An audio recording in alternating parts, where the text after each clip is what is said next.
हो ही नहीं सकता है कि लेटेंट पे हमने ये बोला है और इसकी वजह से एफआईआर हो रही है, क्योंकि लेटेंट पे कितने लोगों ने कितना कुछ बोला। आपने कभी न कभी इन मोहतरमा को देखा ही होगा। इन मोहतरमा का नाम है अपूर्वा मखीजा। तो रिसेंट में कंट्रोवर्सी इंडिया का और लेटेंट में 5 आदमी के नाम था, जिनमें ये भी थी। उस कंट्रोवर्सी के बाद मानो ये गायब ही हो गई, लेकिन रिसेंट में एक वीडियो अपलोड की है उस कंट्रोवर्सी के बारे में। उसका छोटा सा क्लिप आप लोग खुद देखिए। उससे पहले आप लोग से एक छोटी सी रिक्वेस्ट है, इस वीडियो को लाइक करके चैनल को सब्सक्राइब कर लीजिएगा, क्योंकि हम लोग 600 सब्सक्राइबर बहुत ज्यादा करीब है। ऐसा हो ही नहीं सकता है कि लेटेंट पे हमने ये बोला है और इसकी वजह से एफआईआर हो रही है, क्योंकि लेटेंट पे कितने लोगों ने कितना कुछ बोला है। And so I am in complete delusion for the 5 hours that I'm shooting कि ऐसा कुछ नहीं हुआ है, ये सब फेक न्यूज है, किसी ने ऐसे ही छाप दिया होगा, भाई मान नहीं सकते इनकी बात। ट्विटर पे तो कुछ भी होता रहता है, ये वो।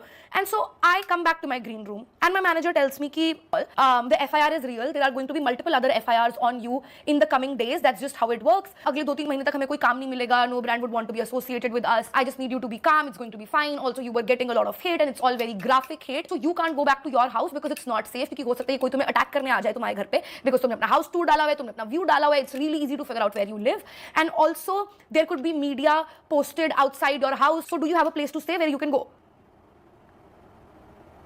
When I tell you कि मुझे समझ ही नहीं आया कि क्या हुआ है, ये सब हम मूवीज में देखते हैं, मुझे विश्वास ही नहीं हो रहा था जब ये सब बात हो रही थी ना, लाइक कि ऐसा नहीं हो सकता है, कि हो ही नहीं सकता है ऐसा। And so I start reading my DMs and they're all very graphic of how people would like to rape me, throw acid on me and stuff like that. Audience. So when I said that statement, it genuinely did not come from a place of being funny or creating a moment on latent or being savage. It genuinely came from anger and retaliation. And my intention with that statement was not to hurt anybody except for maybe that guy's ego. But irrespective of my intention, I have hurt a lot of people. And that is honestly the last thing that I want to do. I genuinely create content to entertain people and to make them laugh. I never wanted to hurt anybody and I'm very, very sorry. I should have been more mindful of my words. But I have learned my lesson and I promise I will do better going forward. I just hope you guys can forgive me and I'm very sorry if I hurt